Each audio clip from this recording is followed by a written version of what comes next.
예, 안녕하세요. 인사드리겠습니다. 지역위원장을 맡고 있는 신현성입니다. 예, 제가 2025년도 당원대 이렇게 개최하면서 어떤 말씀을 드릴까 생각을 했습니다. 슬픈 얘기를, 우울한 얘기를 할까, 아니면 밝은 미래에 대해서 얘기를 할까 생각을 하다가, 우리가 어제 우리 내란숙의 피고인 윤석열이 석방되는 좀 그런 일이 있어서 좀 이 슬픈 얘기, 좀 화가 나는 얘기를 할까 하다가 그거보다는 앞으로의 그 밝은 미래에 대해서 여러분들께 이야기하는 게 그런 자리가 이 당원 결의대회라고 생각해가지고 밝은 얘기를 하려고 합니다. 저희 보령 서천이 지금까지 저희 험지, 또 좀 더 좋게 얘기하면 전략지역구 이렇게 얘기를 많이 했는데, 저는 우리 보령 서천이 굉장히 미래가 밝은 그런 곳이다, 그렇게 생각하고 있습니다. 작년 24년도 12월 3일 날 윤석열이 불법적이고 위헌적인 비상계엄을 발령한 이후에 우리가 국민들과 함께 비상계엄을 막아냈고, 또 윤석열을 탄핵 소추를 시켜 국회를 넘어 지금 헌법재판소에 와 있지 않습니까? 어제 우리가 윤석열이 법원과 검찰의 잘못으로 일시적으로 석방은 됐습니다만 헌법재판소의 탄핵 심판이 파면의 날이 얼마 남지 않았습니다. 그 부분에 대해서 이제 걱정하시는 많은 분들이 계시고, 저한테도 전화가 많이 오셨어요. 그런데 어제 구속 취소는 정말 화가 나는 일입니다만, 그게 헌법재판소에서 윤석열의 탄핵에, 파면에 영향을 미치는 것은 결코 없습니다. 결코 없고, 조만간 파면될 게 확실합니다. 확실하니까 우리 당원 동지 여러분, 힘내시고, 일시적으로 화가 나시지만 참고 견디면 더 좋은 미래가 올 거라고 확신하고요. 그러기 위해서 우리가 오늘 이 자리에 이 당원님들 모시고 결의대회를 하는 것입니다. 오늘은 여러분 양해해 주신다면 나소열 전 위원장이 짧게라도 한 말씀 드리겠습니다. 여러분, 오늘이 3월 9일이죠? 내란숙의 우두머리 윤석열이 3년 전 오늘 대통령 당선됐던 날입니다. 여러분, 그렇습니다. 이제 선언 심판을 받아야 됩니다. 잠정적인 예정은 다가오는 3월 14일 최종 탄핵 심판을 헌지에서 내리게 될 걸로 예상됩니다. 여러분, 반드시 윤석열은 탄핵이 인용될 것입니다. 여러분, 함께 해주셔서 감사합니다. 아까 우리 신현성 위원장님이 보령서천이 희망이 있다 이렇게 말씀하셨잖아요. 근데 제가 사실은 보령서천의 패배를 하는데 어떻게 보면 가장 주역으로서 여러분께 기대에 미흡해서 아픔을 드린 거 다시 한번 사과드리고요. 그리고 여러분들이 보령서천에서 민주 세력들에 단결해가지고 이만큼 힘을 모아주신 거 진심으로 감사드립니다. 그리고 그동안 여러분께서 열심히 노력해 주신 점 다시 한번 이 자리를 빌어서 감사드리고요. 우리가 부족했던 것은 앞으로 신현성 위원장, 그리고 우리 민주당의 지방선거 후보자들, 이런 분들을 꼭 당선시켜서 보령서천의 새로운 희망을 만들어 주실 것을 여러분께 당부드리고요. 저도 그 희망을 만들기 위해서 또 열심히 같이 힘을 모으겠습니다. 감사합니다. 박수로 한번 청해주십시오. 수원시청 김준혁 국회의원님의 초청 강연을 듣도록 하겠습니다.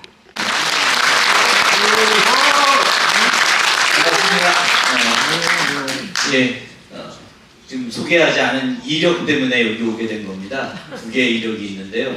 첫 번째 이력은 제 처가가 청소면입니다. 청소면 진중리가 처가입니다. 그래서 처갓집 장인 묘소는 아직 거기에 있고, 물론 이제 처가 여기 대남 국민학교, 대남 초등학교 졸업했는데, 그 친구가 이제 뒤에 수원으로 이제 이사를 와서 수원서 이제 고등학교를 나오고 또 이제 대학을 어찌어찌 같이 통학을 같이 하게 돼가지고 인연이 돼서 결혼해서 제가 늘 보령의 사위라고 이야기합니다. 그래서 보령의 사위라고 오게 됩니다. 자, 그러면 제가 사실은 무슨 이야기를 하려고 왔느냐, 여러 이야기, 또 뭐 우리 유승광 선생님 또 역사 전공자시기 때문에 또 사전에 다 또 정보를 입수하고 왔는데, 여기 계시기 때문에 뭐 제가 굳이 다른 역사 이야기할 건 아니고, 아까 우리 신현성 위원장이 희망에 대한 이야기를 했기 때문에 그 희망에 대한 이야기만을 좀 짧게 하도록 하겠습니다. 제가 일요일 날은 보좌관들을 늘 좀 쉬게 해서 오늘도 기차 타고 혼자 내려왔습니다. 그래서 또 그 7시에 광화문 또 가야 돼서 4시 4분 기차를 타고 가서 천안 아산역에서 KTX 환승해갖고 이제 올라가야 되니까 3시 반까지만 좀 말씀을 좀 나누고, 누가 한 분이 홍보수탁위원장이든 누구든 저 좀 대천역까지 좀 태워다 주세요.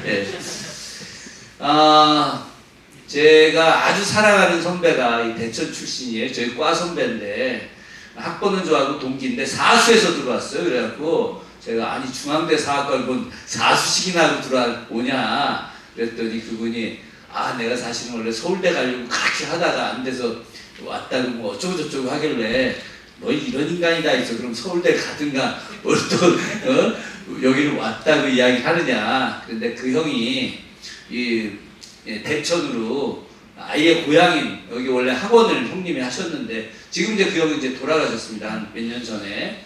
저하고 이제 86학번 동기인데 사수에서 들어와서 제가 늘 깍듯하게 형이라고 하다가 나중에 뒤늦게 대학원을 들어왔어요. 그래서 대학원 들어와서 이제 지도 교수님이 같아가지고 저는 이미 박사하고 교수하고 있었고 뒤에 이제 들어왔는데 어떤 논문을 쓰면 좋을까라고 이야기를 했습니다. 그래서 형, 지역 논문을 좀 써라. 그래서 여기 오천성이 있습니다. 보령에. 그죠?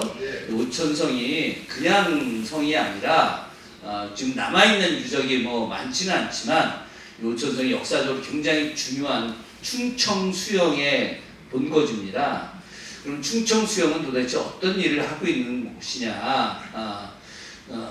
이건 좀 쉽게 이야기하자면 이순신 장군을 떠올리면 좀 좋을 것 같습니다. 이순신 장군 하면은 전라도 좌도 수군통제사, 뒤에 삼도 수군통제사 이렇게 하고 있잖아요. 보통 이제 좌도, 우도, 그러니까 전라, 우도, 수군통제영은 진도에 있고 좌도는 이제 여수에 있었지 않습니까? 임금이 내려다볼 때 왼쪽이 이제 좌가 되고 오른쪽이 우가 되니까 임금은 늘 남면하니까 그래서 전라, 경상, 우도, 경상, 좌도 이렇게 되어 있는데 사실은 충청수영이 바로 일본과의 대결에서 거의 마지막 보루지다라고 이야기할 수 있는 것입니다. 일본은 대마도를 통해서 늘 부산 앞바다로 오게 되죠. 부산 앞바다에 와서 경상 우수영이 먼저 하다가 안 되면 경상 좌수영으로 가고 경상 우수영, 좌수영, 우수영이 되고 마지막에 전라 좌수영에서 안 되면 전라 우수영에서 일본들이 쓸어 나가는 겁니다. 이렇게 쓸어 나가다가 이제 서해안으로 올라오면서 바로 이 보령 지역에서 일본군들을 막아내는 거죠. 이 보령 지역이 거의 대부분 일본의 침략을 막아내는 가장 중요한 기지로서의 역할을 해온 겁니다. 제가 이 말씀을 먼저 드리는 이유는 바로 여기 계신 분들이 지금 이 대한민국은 완전히 친일파의 나라입니다.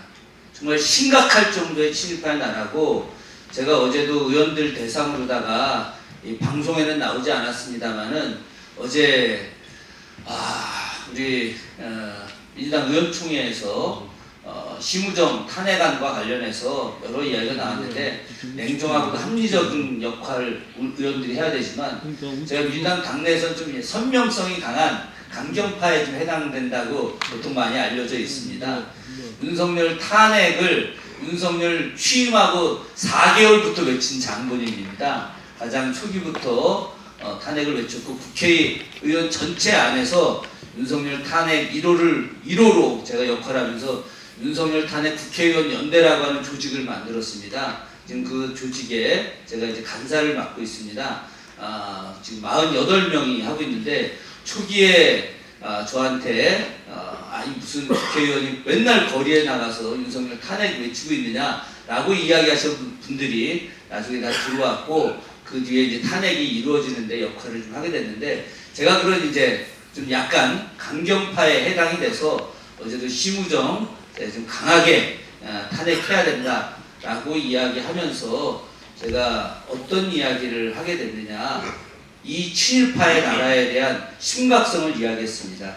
지금 현재 상황이 어떤 상황이냐, 아까 나소일 위원장님께서 후한무치한 인간들 이렇게 이야기했는데, 사실은 정말 심각한 상황이기도 합니다. 물론 신현성 위원장님이 말씀하신 대로 탄핵에는, 파면에는 문제없고, 아까 이시우 우리 부모님께서도 14일 이야기하셨는데 저는 거의 14일이 될 거라고 생각을 합니다. 지금 현재 경찰이 14일을 예정으로 갑보 비상령을 내렸고, 전 방송사에서 14일 날 방송을 하기 위해서 방송 패널들 섭외를 다 14일로 맞춘 상태입니다. 그러면은 방송 패널들 다 14일 섭외되고, 갑보 비상령 14일이고, 그리고 지금 알려지지 않았지만 검찰이 문재인 대통령의 소환을, 혹은 그 평산 책방부터 시작해서 사저를 갖다가 압수수색을 14일로 잡고 있습니다.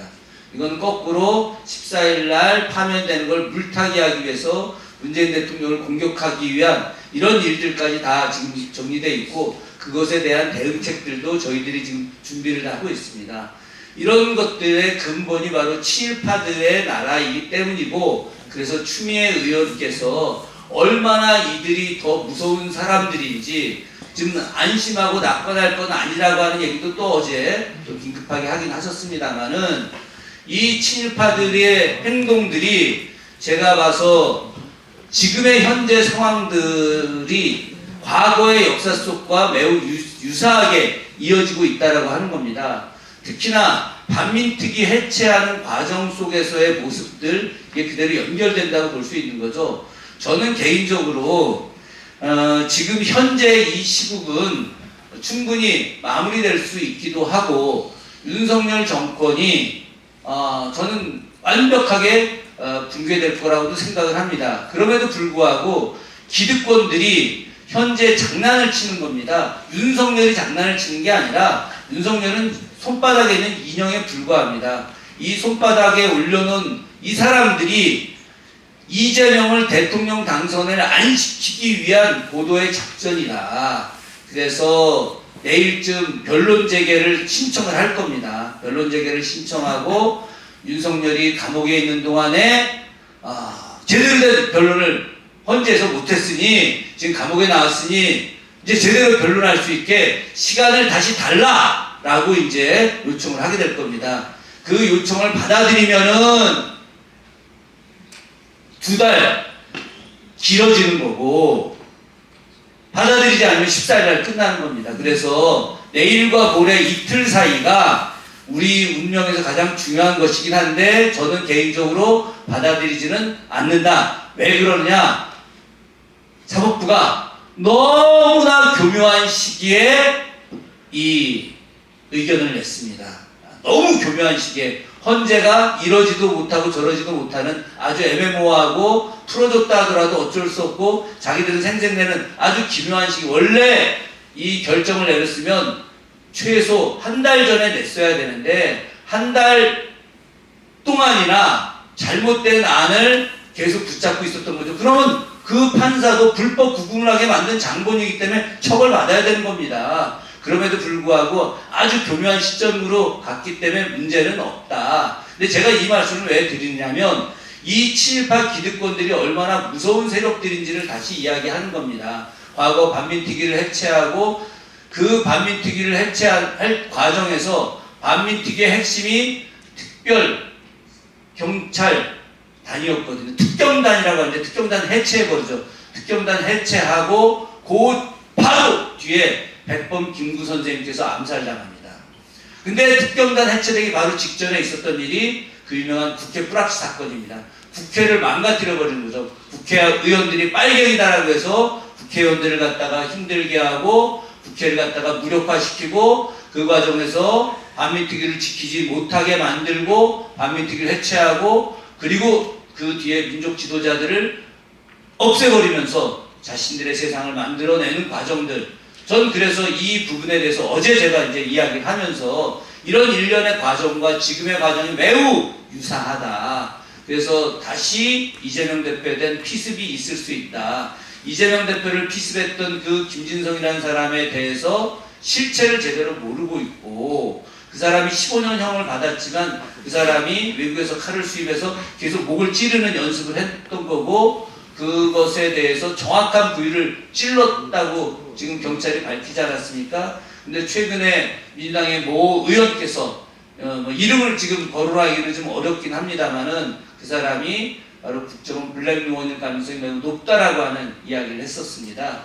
그래서 블랙요원들이 암약하면서 요인 암살, 살해 이런 부분들이 그게 이 대표한테 가게 된 건데 그때 살해하지 못했기 때문에 다른 방식의 살해가 이번 계엄령 과정에서 드러났던 것이기도 하고 또 지금 현재를 무력화하고 그 과정에서 다시 이재명 대표를 살해하려고 하는 혹은 여러 가지 정치적으로 중요한 요인들을 살해하려고 하는 의도들도 갖고 있는 것이 아니냐라는 이제 여러 가지 내용들이 돌고 있습니다만은 그러나 이런 부분들은 예단하기는 어려운 것이죠. 근데 이 이야기가 오늘 여러분 당원 결의대회와 어떻게 연결되기 때문에 이야기를 하는 거냐 이게 지금 핵심이 되는 거죠. 이제 마지막 결론은 여러분들에게 달려있다라고 하는 이야기를 하려고 하는 것인데 현재 이 말도 안 되는 일들이 왜 생긴 것일까? 이게 바로 대한민국 기득권이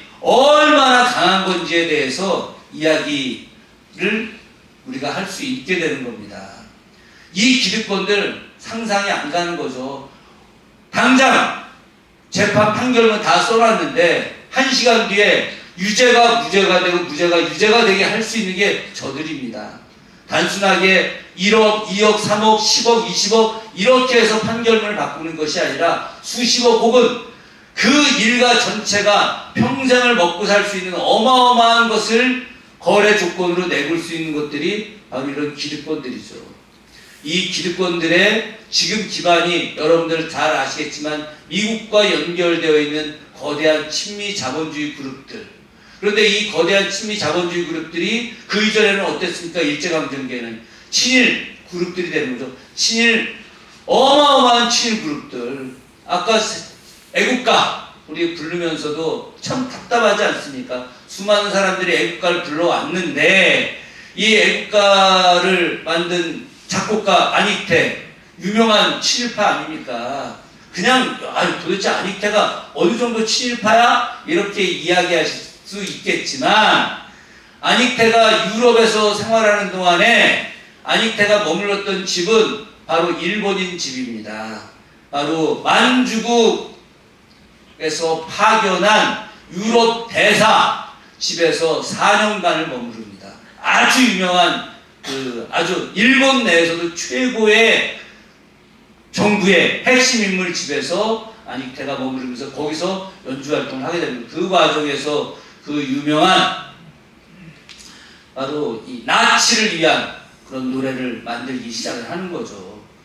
애국가 작사자가 미상입니다. 1958년에 국사편찬위원회에서 작사자 이야기를 할 때 끝내 당시에 작사자를 선정하지 못했습니다. 왜 못했느냐? 작사자가 친일파의 거두 윤치호일 가능성이 매우 높기 때문입니다. 실제 1947년 윤치호가 죽기 전에 자기가 애국가의 저자라고 해서 친필로 애국가를 써놓은 게 남아 있어요. 애틀란타에 에머리 대학의 원본이 있고 제가 2014년에 그걸 확인하러 다녀왔습니다. 그렇기 때문에 참 괴롭죠. 이게 애국가를 만든 작사자도 친일파고 또 애국가 작곡자도 친일파고 이게 대한민국의 현실입니다. 이게 우리가 인정하기 힘들지만 받아들이기 힘들지만 그러나 엄연한 사실이다. 우리가 가장 많이 불렀던 노래 선구자 막 눈물을 흘리면서 불렀는데 그 노래가 작사자도 친일파고 작곡자도 친일파고 작사자 이혜영, 작곡자 조두남 가장 대표적인 친일파들 아닙니까? 그래서 그 노래가 사실은 용정의 노래라고 해서 조선 독립군을 때려잡으러 다니는 간도 특설대 대원을 위한 노래였는데 그 노래가 어느 날 갑자기 막 독립운동가의 노래인 것처럼 바뀌어져 버렸단 말입니다. 이게 대한민국의 현실이고 이 잘못된 것을 다 바꿀 수 있는 게 기득권들인 거예요. 그래서 이 기득권들이 일제강점기에 엄청난 부와 권력을 누리게 됐던 거죠. 그런데 이 기득권들이 앞에 출신은 어떤 출신이냐? 바로 1910년에 나라를 빼앗기고 나서 조선 총독부가 자기를 줍니다. 자기를. 공작, 백작, 남작, 후작, 공우백작이라고 하는 이야기. 우리 예전에 보면 뭐 소설에 몬테크리스토 백작 뭐 이런 거 나오는데 공우백작 이게 과거 그 주나라 때 나왔던 작인데 이 자기를 실제 유럽에선 공작, 백작 이렇게 하지 않지만 우리가 그렇게 거기에 따라서 붙인 거거든요. 이 자기를 받은 사람들이 다 친일파로서의 원류를 갖고 있는 사람이죠. 그때 자기가 왔음에도 불구하고 자기를 거부하고 상해 임시정부로 간 사람이 김가진이라는 분입니다. 그 김가진의 아들이 김의한이고 김의한의 아내가 우리가 흔히 이야기하는 녹두꽃 정정화 여사. 정정화 여사가 일제강점기에 엄청난 독립운동을 하고 일제강점기에서 감옥을 5번이나 갔다 왔는데 해방 뒤에 친일파에 의해서 빨갱이로 몰려서 감옥에 갔어요. 상해 임시정부, 중경 임시정부의 안방만인이라고 해서 수많은 독립운동가들 밥을 하고 옷을 입고 정말 그 엄청난 고생을 했던 정정화 여사가 해방 이후에 간첩으로 몰려서 감옥에 가게 만든 게 그 친일파들입니다.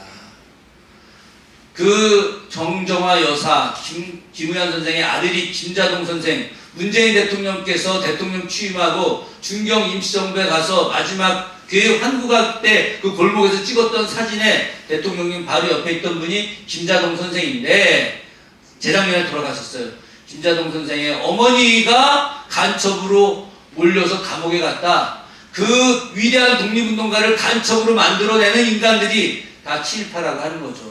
그 친일파들이 바로 나라 뺏기고 나서 저들에 의해서 자기를 받았던 그 인간들입니다.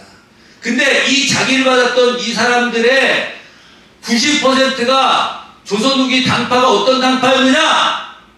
이게 핵심인 거죠. 이게 바로 노론이라는 당파였습니다. 그래서 노론 세력들의 거의 대부분이 친일화되고 자기를 받고 그들이 그 뒤에 또 친미화되고 아직도 대한민국의 기득권으로서 언론, 사법부, 행정부 다 잡고 있는 겁니다. 나솔 위원장님께서 우리 민주정권 시절에 청와대 자치분권 비서관 하셨는데 정말 중요한 일을 하셔서 우리나라 현재 자치분권의 기반을 마련하셨으니까 그럼에도 불구하고 안타까운 것은 문재인 정부, 노무현 정부, 김대중 정부, 민주정부 3번 있는 15년 동안 우리가 겨우 기득권 세력들 권력의 행정 권력의 일부만 갖고 왔을 뿐입니다. 행정 권력이에요.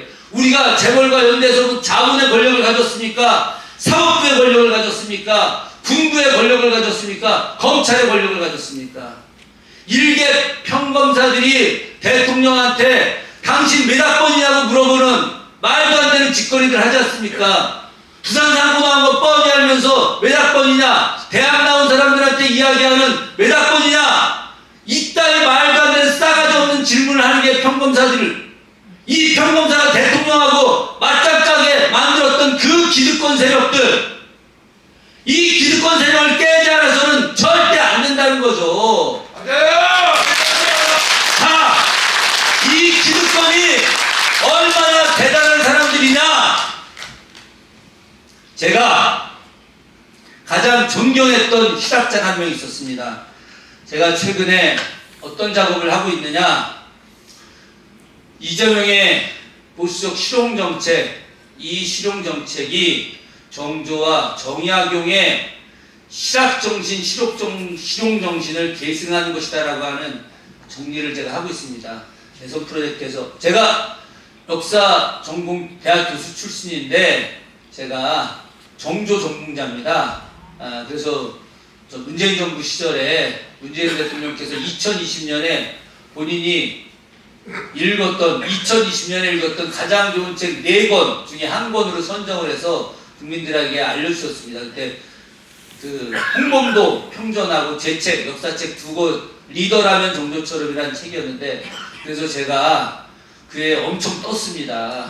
대통령 추천도서 저자고, 제가 명색이 과거 차이나는 클래스에 2번이나 강의했습니다. 네, 여태 차이나는 클래스 시청률, 역대 시청률 2위입니다. 유시민 작가가 3위예요. 제가 한때 더 잘 나가는 분이 있었습니다. 황석영 1위, 역대 김준혁 2위, 3위가 유시민, 4위가 유용준 이렇게 나가서 제가 한때 뭐 전국에 어마어마하게 강의를 하러 다녔는데 국회의원 되고 나서 지금 처음 하는 겁니다. 그래서 지금 아직 어설프기는 좀 한데, 제가 정조, 정약용 연구하면서 당대 실학자들 연구를 같이 했습니다. 그래서 EBS에 조선 후기 실학자 시리즈 강의를 제가 쭉 했습니다. 그때 했던 사람 중에 하나가 담원 홍대웅이라는 사람입니다. 제가 박제가, 정약용, 이덕무 정말 너무 좋아했던 분들이었고, 이들의 버금가게 좋아한 분이 홍대웅이라는 분이었습니다. 홍대웅은 무예도 엄청 대단했어요. 사실은 초정 박제가가 엄청난 학자인데, 박제가가 무과 출신이에요. 무과 출신. 예, 이 검술 참술의 대가였습니다. 실제로 다산도 무예 굉장히 잘해서 약간 살집이 좀 있었는데, 처음에 화를 잘 못 쏘다가 정조가 이거 딱 보니까 무과로 보내면 괜찮을 것 같아서 훈련을 별대에다가 집어넣어가지고 특수훈련을 시켜서 그때 무예 기반을 마련하고, 그 뒤에 다산이 검술 연습을 많이 해서 상당히 뛰어난 능력에 올라가서 무과를 시험 보겠습니다. 그랬더니 다산이 자기는 무과 시험 안 보겠다, 문과 시험 보겠다고 임금한테 하도 튕기고 뭐 난 가겠습니다. 다산 문집 보면 황당합니다. 일개 성균관 유생이 임금한테 개기고 저나 저 그럼 고향 갈랍니다. 그러니까 정조가 다산, 야 미안하다, 미안해. 내가 오늘 너한테 실수했다. 대신 내가 오늘 너한테 술 한잔 사줄 테니까 제발 내가 떠나지 마라. 이렇게 해서 술 사주면서 다독거리고 문과 시험 봐서 자원급제하게 했는데, 홍대웅이라는 사람은 어떤 사람이냐? 정조가 동궁 시절에 자기를 지키는 호위무사로 선발을 해서 맨날 홍대웅하고 학문적 담론을 나눕니다. 정조가 질문하고 홍대웅이 대답하고, 그때만 하더라도 홍대웅 수준이 더 높았던 거죠. 홍대웅은 대단히 뛰어난 천문학 연구자죠. 천안에 가면 여러분 잘 아시는 유관순 열사 동네, 그 동네가 바로 홍대웅 동네입니다. 그 동네가 그 유명한 돌 김용옥 교수 동네입니다. 돌 선생 형님 김용준, 돌 선생 누나, 그 누님은 지금 이제 완전히 극우 뉴라이트로 이제 가셨죠. 이제 저 고발한 분입니다. 하여튼 근데 그 동네가 여기가 도울 선생 집, 여기가 유관순 열사 집, 여기가 홍대용 생가. 그래서 홍대용 생가 그 옆에다가 홍대용 천문대를 만들었어요. 홍대용이라는 분이 굉장히 대단히 뛰어난 천문 연구자이고, 본인이 어떤 걸 했느냐, 지구를 만들어가지고 지구본을 만들어서, 그래서 오늘로 치면은 지동설을 갖다가 주장한 분이죠. 당시 천동설 이야기할 때 지동설을 주장했던 대단히 뛰어난 분입니다. 과학적 능력이 굉장히 뛰어나서 중국에 가갖고 옛날 시계, 자명종 시계, 자명종이 요만한 시계가 아닙니다. 우리나라에 지금 자명종 시계가 남아있지 않은데, 일본 가서 제가 18세기 때 만들었던 자명종 시계 봤는데, 자명종 시계 사이즈가 보통 이만합니다. 이만하고 큰 사이즈고 굉장히 잘 만든 건데, 자명종을 갖다가 중국 청나라 가서 귀족집에 가서 자명종 시계를 빌려가지고 다 분해를 합니다. 분해해서 다시 조립을 해요. 그리고 나서 완벽하게 머리에다 기억을 해둔 상태에서 중국 청나라 귀족들의 자명종 고장난 거를 그 짧은 3개월 있는 동안에 몇 개씩 고쳐주겠었습니다. 굉장히 뛰어난 사람이죠. 그 사람이 쓴 책이 의사문답이라는 책이 있습니다. 의사지라고 하는 게 저 북경으로 가는 사신들이 반드시 지나가야 되는 산 이름입니다. 의무려산인데 줄여서 의산이라고 하는데, 그 의산을 지나갈 때 이 사람이 의산에 실용, 실제를 중요시 여기는 실용과 허움, 가짜를 중요시 여기는 그냥 허상, 폼내는 거 이런 거 있지 않습니까? 이런 거를 주장하는 허움과 실용의 대화를 낸 책이 의사문답입니다. 읽어보시면은 상당히 도움이 되는 책이에요. 그래서 저는 야, 이거 홍대용 무지하게 괜찮은 사람이구나 라고 생각을 했습니다. 그래서 정약용, 정약전, 그 우리 정씨 형제들, 그리고 이승훈, 이벽, 이가완, 이 남인들과 당시 노론이었던 홍대용, 박지원, 그리고 노론이지만 중인 출신이었던 이덕무, 유득공, 박재가, 이런 사람을 같이 묶어서 18세기 후반에 정조와 함께 했던 이 실학자들 연구하고 이 실학자들의 내용을 계승해서 새로운 정책 만들어보자 라고 해서 죽어라 연구를 했었습니다. 연구하는 과정에서 충격을 받은 글을 읽게 된 거예요. 그게 바로 을병연행록이라고 하는 건데, 홍대용이 북경에 사신을 갖다 돌아오면서 쓴 글입니다. 그 글 안에 어떤 날의 이야기가 담겨있느냐, 바로 북경에서 마지막 밤, 그러니까 3개월 동안 북경에 있는 학자들하고 대화를 막 나누죠. 그 나눴던 학자 중에 옹방강이라는 사람도 있습니다. 옹방강. 이 옹방강이라는 사람이 그 뒤에 추사 김정희가 가장 존경하는 학자예요. 그 추사라고 하는 호가 왜 나오게 된 거냐? 옹방강의 자가 추사예요. 그래서 이 옹방강을 너무나 존경해서 옹방강에 쓰는 자를 자기 호로 삼은 겁니다. 이 추사가. 그럴 정도로 대단한 옹방강도 거기서 이야기 나누고 했는데, 이 홍대용이 돌아가기 전날 그 사람들하고 이제 석별의 점을 나누게 될 거 아닙니까? 3개월 동안 뭐 모여가지고 같이 대화 나누고 뭐 다 하고 했는데, 근데 나는 민족적 자주주의자라고 생각했던 이 홍대용이 그 문집 보면은 어떤 내용이 나오냐?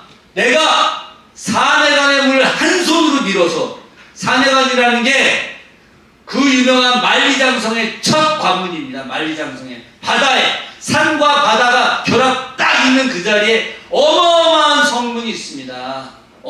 나중에 여러분들 가실 기회가 있으면 한번 가보십시오. 어마어마한 성문이 있는데, 그 성문 내가 한 손으로 밀고 들어가서 중국을 점령해버리겠다 이렇게 써놨어요. 그럼 이 사람이 대단히 뛰어난 민족주의자, 자주주의자인 줄 알았던 거죠. 그것만 읽고, 거기까지만 읽고, 그 뒤에 황당한 내용이 있는 겁니다. 중국 학자들이랑 이제 술 한잔 먹다가 얘기를 막 해. 그러다가 갑자기 이 양반이 이야기하는 거예요. 야! 새끼들 니들 진짜 웃긴다. 야, 니들 생각해봐. 지금 저 청나라 오랑캐들이 겨우 10%에 불과하고 니들 한족들이 90%인데 왜 저 새끼들 똘마니로 사는 거야? 이렇게 이야기하는 거죠. 야, 니들이 다 제껴버리면 저것들 쪽수들면 안 되는데 다 제거할 수 있는데 왜 저것들 밑에 있는 거야? 그랬더니 중국 청나라 사람들이죠. 한족 학자들이 우리 별로 그런 거 신경 안 쓰는데 뭐 저 여진족 애들이 권력 잡고 있고 우리 뭐 괴롭히는 것 같지만 별로 그런 거 없어. 그냥 잘해줘. 뭐 우리 그런 거 별로 생각 안 하는데 이렇게 이야기하니까 홍대영이 좀 어색할 거 아닙니까? 그랬더니 홍대영이 뭐라고 이야기하느냐? 야, 니들 쪽팔리지 않아? 니들 머리 빡빡 깎고 이거 변발한 거 우리는 당나라, 명나라, 당나라, 송나라, 명나라 이 헤어스타일을 유지하기 위해서 우리 죽어도 머리 안 자르고 기르고 있는데 왜 우리는 니네 전통을 위해서 머리도 기르고 있는데 왜 니들은 머리 안 빡빡 깎고 그러고 변발하고 있는 거야? 이렇게 이야기합니다. 그리고 또 뭐라고 이야기하냐? 우리는 너네 나라, 너네 민족의 옷 입는 전통을 지키기 위해서 외국적으로 옷걸음을 하고 살고 있는데 니들 왜 가운데다 단추 놓고 있어? 황경 옷 아시잖아요, 그죠? 가운데 단추 있는 거. 제가 이 대목을 읽다가 띵한 거야. 우리 한복이 여기 왼쪽으로 육구름하고 있는 게 난 이게 우리 전통 복식인 줄 알았더니 그 글 읽어보니까 이거 옛날 한나라, 당나라, 송나라, 명나라 한족들 복식인데 이걸 조선 선비들이 지키겠다고 그러고 있었던 거였던 거예요. 그랬더니 얘네들이 뭐 우리 괜찮은데 이렇게 이야기하는 겁니다. 그랬더니 갑자기 펑펑펑펑 우는 거야. 홍대영이 펑펑 울면서 이렇게 이야기해요. 너무 미안하다고.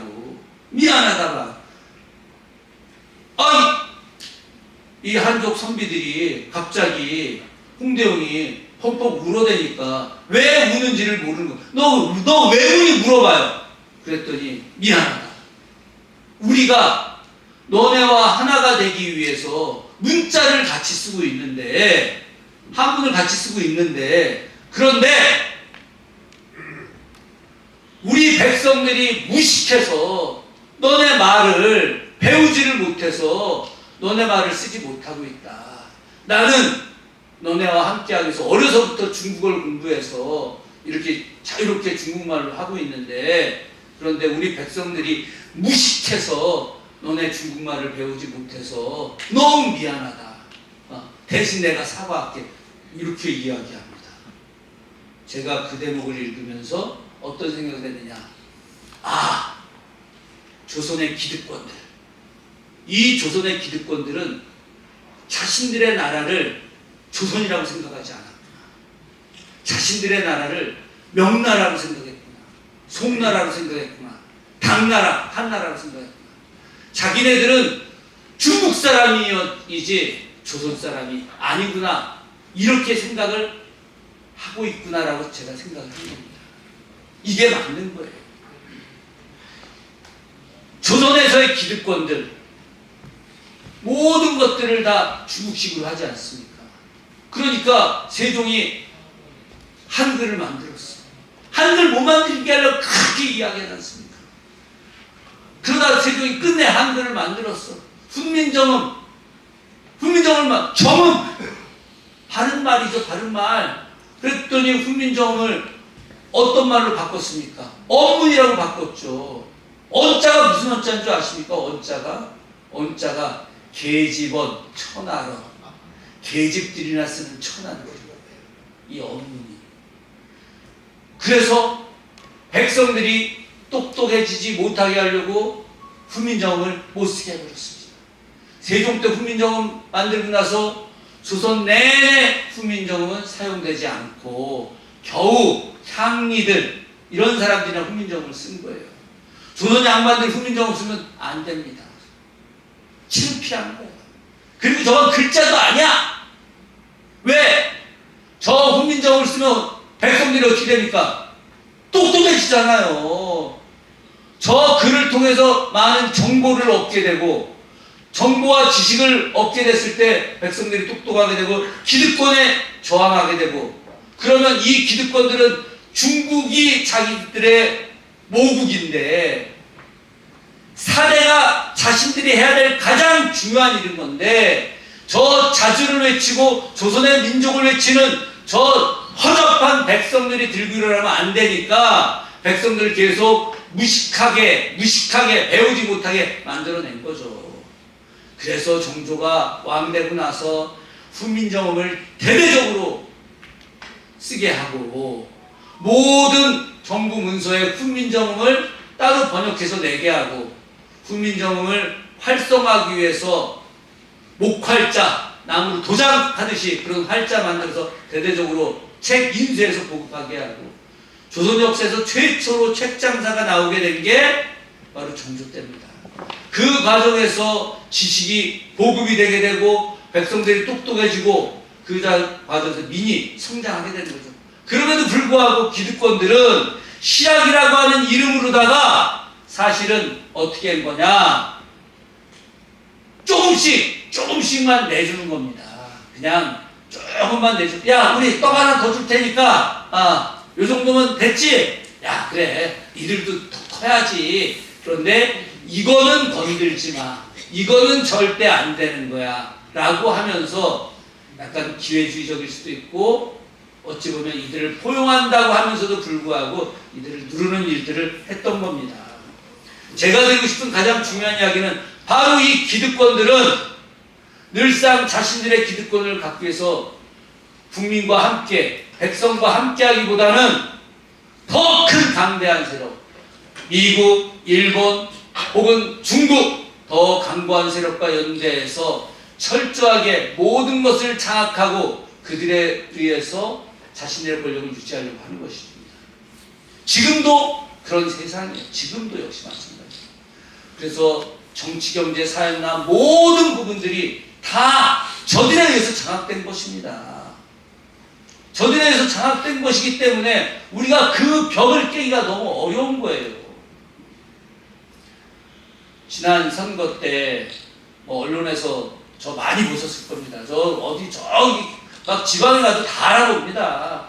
지난번에 이제 무안에 그 항공사고 났었을 때 그때 자원봉사하러 내려가서 식당 갔더니 식당 주인이 바로 알아보더라고요. 혹시 수원 국회의원 이러고. 그래서 예, 그랬더니 뉴스 많이 나와서 잘 알고 있다고. 제가 이렇게 뭐 뉴스에 나올 사람이 아니에요. 예. 근데 왜 이렇게 뉴스에 나왔느냐? 바로 한동훈이, 인재영이 위로이자 대선 때 수석 상임 선대위원장이었던 이수정하고 붙어서 그런 겁니다. 이수정 무조건 당선시켜야 되니까. 여기에 더해서 역사학자 출신인 제가 국회의원이 되게 되면 친일 문제에 거론할 거 아니겠습니까? 그럼 피곤하죠. 조중동부터 시작해서 다 친일파들인데, 대학도 다 그렇고, 지금 대한민국에 정상적인 대학이 없습니다. 제가 얘기하면 좀 심각한데, 제가 교육위원이라 대학 문제를 더 잘 알고 있긴 합니다만은, 그러니까 저 하나 죽이려고 5분 한 번씩 뉴스를 내보낸 거 아니겠습니까? 다 가짜 뉴스, 정말 99.99가 아니라 100% 가짜 뉴스를 다 만들어서. 제가 퇴계 이황, 그냥 우리 선생님 맨날 하시던 이야기, 퇴계 선생님 엄청 대단한 분이다 이야기 하다가 마지막에 근데 그 퇴계 선생이 그렇게 저 활인신방 이런 거 해갖고 저 건강이 돼서 정력이 좋아져갖고 끝내줬다는데 뭐 이러면서 농담 한마디 한 거. 우리 선생님 맨날 그랬거든. 저 퇴계 선생 앞마당에 있는 은행나무가 밤에 퇴계 선생이 잠잘 때 나뭇잎이 흔들렸다. 그래서 이게 처음에 뭔 말인가 하다가 이게 깔깔대고 웃었던 그런 기억이 있었는데, 그 얘기했다가 그냥 퇴계 유림들이 막 방송에 내보내니까 유림들이 막 불러가. 제가 선거 끝나가서 인사하고 자기네들 막 영상 찍고 뭐 언론에다 내보내고 나서 뒤에 이제 저한테 사실 우리 어디서 맨날 듣던 얘기야. 또 이렇게 얘기하시는 거야. 그래서 이제 다 했으니까 앞으로 친하게 지내자. 그래서 예, 알겠습니다 이랬는데, 왜 저를 그렇게 하느냐? 기득권들이 볼 때는 가능성 있는 사람들 빨리 싹을 자르자라고 하는 거죠. 그런데 살아남은 겁니다. 저희 지역도 수원서 제일 부자 동네여서 지난 대선 그 전에 있었던, 그 뒤에 있었던 지방선거 몰패한 지역입니다. 근데 제가 어쨌든 가서 2,700표 차이. 저는 기권표가 전국 1위였습니다. 기권표 얼마나 하는지 상상이 안 가실 겁니다. 6,700표 기권표가 나왔습니다. 그래서 요 금에 살짝 되기만 하면 영통구 선관위가 다 아웃시켰어요. 다 아웃시켜갖고 이게 80%가 저쪽인 표였는데 어떻게든 김준혁 떨어뜨리려고 다 해서 제가 요즘 부정선거로 나오면 기가 막혀 합니다. 요즘 저하고 경쟁했던 이수정 경기대 교수가 맨날 저기 헌법재판소 앞에 가고 저 태극기 모독 세력들 앞에 가고 뭐 부정선거로 자기가 졌다고 맨날 얘기하는데 아니 제가 무슨 힘이 있다고 부정선거를 자행해서 이수정 교수를 이기겠습니까? 국회의원 선거뿐만이 아니라 모든 선거를 사실은 저들이 장악하고 있는 겁니다. 저들이 기득권이기 때문에 그런 겁니다. 그럼 이 기득권들을 진짜 깨서 보령해서 승리하는 방법 이제 얼마 남지 않았다는 거 저도 확신합니다. 시대가 바뀌고 있기 때문에 그런 겁니다. 제가 수원시장에 출마를 했었습니다. 수원시장에 경선 10명 나갔는데 제가 제일 무명이었거든요. 근데 마지막에 딱 2명까지 올라가는데 최종 올라갔습니다. 최종 올라가서 마지막에 거의 될 줄 알았습니다. 제가 이제 수원 토박이었으니까 그래서 수원서 초중고등학교 다 나오고 거기서 뭐 평생 움직이지도 않고 살고 있으니까 당연히 될 줄 알았더니 저희 앞에 있던 시장님이 삼선하셨는데 제 중학교 고등학교 선배셨거든요. 그래서 제가 하면 또 되면은 특정 고등학교가 20년 시장 한다고 다른 고등학교 출신들이 저 새끼 되면 안 된다 그래가지고 다른 후보를 밀어주는 바람에 제가 좀 안 됐는데 하여튼 그때 끝나고 나서 제가 이 대표를 찾아갔습니다. 그때 그 양반도 대선 지고 나서 얼마 있다 계양구 보궐선거 당선돼갖고 의원회관에 있을 때 전화해서 좀 한번 격려나 좀 해주십시오. 이제 이러고 올라갔더니 첫 마디가 뭐라고 얘기하느냐? 수원 걸어서 몇 번 다녔어? 물어보더라고요. 그래서 아이 선배님 그 넓은 데를 어떻게 몇 번을 걸어 다녀? 한 번도 다 못 걸었는데 그랬더니 저한테 그래서 진 거야. 내가 성남시장 당선될 때 성남을 걸어서 5번을 다녔어.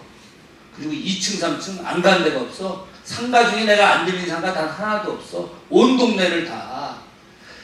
한 번도 안 걸었으니까 진 거야. 다음에 나갈 때는 5번 걸어 다녀.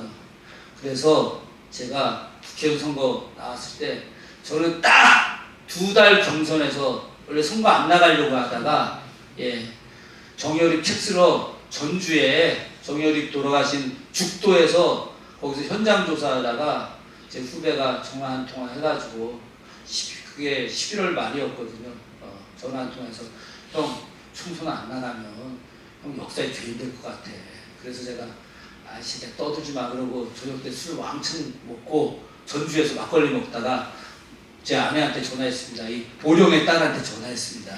청소년 딸한테 야씨 동기인데 야 현이야 이번에 안 나가면 나 맞아 죽을 것 같은데 그랬더니 지랄은 이러더라고요. 그래서 알아서 해라고 전화 딱 끊어서 그날 생각받고 나갔는데 그 뒤에 제가 정말 걸어서 열심히 다녔습니다. 우리 신현성 위원장이 걸어서 열심히 다니면 아주 좋을 것 같고 마지막으로 하나만 더 말씀드리고 일을 마칠까 합니다. 제가 정치를 하게 된 사연이 있습니다. 저는 초등학교 6학년 때 정치를 해야 되겠다고 마음을 먹었습니다. 좀 빨랐죠? 엄청 빨랐는데 저희 아버님도 역사 전공 선생님이셨습니다. 근데 우리 아버지가 1936년생이신데 중학교에서 역사 교사를 하다가 젊은 교사가 4.19 때 정말 감격해가지고 처음으로 교원노조를 만들었었어요. 교원노조 만든 장본인입니다. 오늘날 전교조의 원류조 1960년에 교원노조를 만드셨다가 5.16 군사부대 나고 나서 강제 해직돼서 아버님 고향은 청안입니다. 청안 입장이라고 포도 유명한 입장이 고향이신데 입장 가서 5년 동안 참외 농사를 짓고 있었습니다. 그러다 이제 베이비붐 세대가 나면서 초등교사가 너무 부족해서 그때 잘렸던 사람들, 박정희가 복직시키고 싶었겠습니까? 너무 학생이 많아지니까 어쩔 수 없이 초등교사로 복직을 시켰어요. 그래서 이제 뭐 안성에 계시다가 평택에 계시다가 수원으로 오시게 됐고, 그때 이제 제가 살게 됐는데, 아버지한테 어렸을 때 이제 역사 이야기 많이 들었는데, 근데 6학년 때 특별한 계기가 있었습니다. 그 계기가 5월 5일 어린이날, 지금 잊지도 않습니다. 5월 5일 어린이날, 아까 여기 오다 보니까 뭐 CGV도 있고, 아까 우리 이시우 어머니 뭐 명보국장 이야기도 하셨는데, 아직도 이 명보국장이 있어요? 야, 이거 피카디인가 피카디리 뭐 이런 것도 명보국장. 예. 수원에, 남문에 수원극장이 있는데, 수원극장에서 로봇 태권브이를 공짜로 보여준다는 거야. 그래가지고 제가 수원 맨 북쪽 동네 파장동이라고, 제가 그 동네 출신인데 거기서부터 시내까지 걸어가면 한 1시간 한 20분쯤 걸리는데, 또 동네들 야 어서 가짜 뉴스를 들은 거예요. 야 로봇 태권브이 공짜라는데 우리 다 가자. 그래갖고 그냥 때국물 질질 흘리면서 거기 갔죠. 갔는데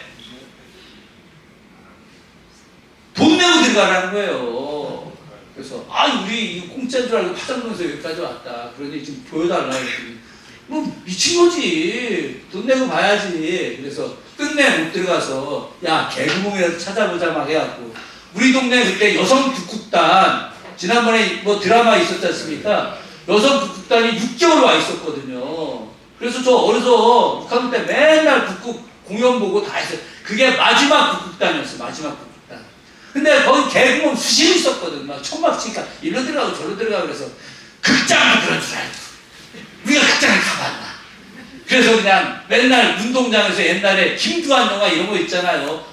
저 영상으로 이렇게 막 틀어주는 거 이거 고슴도치 뭐 이런 거 갖고, 이대근 씨가 김두한 나와서 빨갱이 기자 때려잡는 거 뭐 이런 거나 봤지. 극장을 가본 적이 없으니까 개구멍만 찾다 못 찾고 돌아왔어요. 돌아올 때 제가 어떤 생각을 했냐. 내가 나중에 커서 누구나 다 돈이 없어도 영화를 볼 수 있는 차별 없는 나라를 만들어야겠다. 초등학교 때 국회 결심했습니다. 국회 결심했는데 제가 공부하다 보니까 나이 50전에는 정치하면 안 되겠더라고요. 왜냐하면 50전에 더 많이 배워야 돼서 경험도 많아야 되고, 그래서 저 30대부터 선거 나가라고 하는 그 많은 이야기들을 꾹 참고, 그 사이에도 총선 나가라 소리 2번 있었고, 제 농담 아닙니다. 그 전에 비례도 8번을 받았었습니다. 시민운동 너무 열심히 했다고 비례 8번 받아서 21대 때 제가 나갈 수 있었는데, 제가 이 비례는 거절한다. 나는 지역에서 나간다. 싸가지 없는 생각을 하고 그날 밤에 집에 와서 마누라한테 엄청 혼났습니다. 이 미쳤냐 이 인간아 이게. 근데 제가 왜 이런 이야기 하느냐. 우리가 정치를 하든 새로 민주주의를 만들든 정말 정확한 명분을 가지고 그래야만이 저 기득권과 싸워 나갈 수 있습니다. 제가 모두에 말씀드렸던 그 오천성, 이 보령이 충청 수용이었다라고 하는 이야기가 그냥 한 게 아닙니다. 외세와 또 그 외세와 결탁했던 수많은 기득권들이 늘상 끊임없이 우리 기층들을 공격하고 있습니다. 이 공격을 막아내는 것뿐만이 아니라 그들을 깨부셔야 합니다. 지금까지 이 보령이 수많은 외세들을 깨왔던 지역입니다. 여러분들께서 그 깊이 있는 내용까지는 잘 모르실 수 있겠지만, 천여의 외침에 900여 회 이상이 일본의 외침이었고, 일본의 외침은 다 선단을 거느리고 수많은 작은 해적부터 다 여기서 깨서 더 이상 저 위쪽으로 못 올라가게 해서 나라를 안정시킨 겁니다. 이 보령 적군들의 역할이 우리 2000년 이상의 역사에서 너무나 중요한 역할을 해왔던 겁니다. 이제 그 역사가 여러분들의 힘으로 다시 시작돼야 됩니다. 역사의 발전은 신영국 선생님이 말씀하셨죠. 변방이 중심으로 들어가는 것이다. 바로 지금 정치적 변방, 어찌 보면 이 지역에서, 보령 서천 지역에서 민주당 활동하는 것이 얼마나 힘든 일입니까? 아무리 근선차였다 하더라도 계속해서 패배해 오지 않았습니까? 그럼에도 불구하고 이 많은 당원 동지들이 이 자리에 함께하고 계십니다. 저희 지역 권리당원 9,600명인데 이렇게 많이 모이지 않습니다.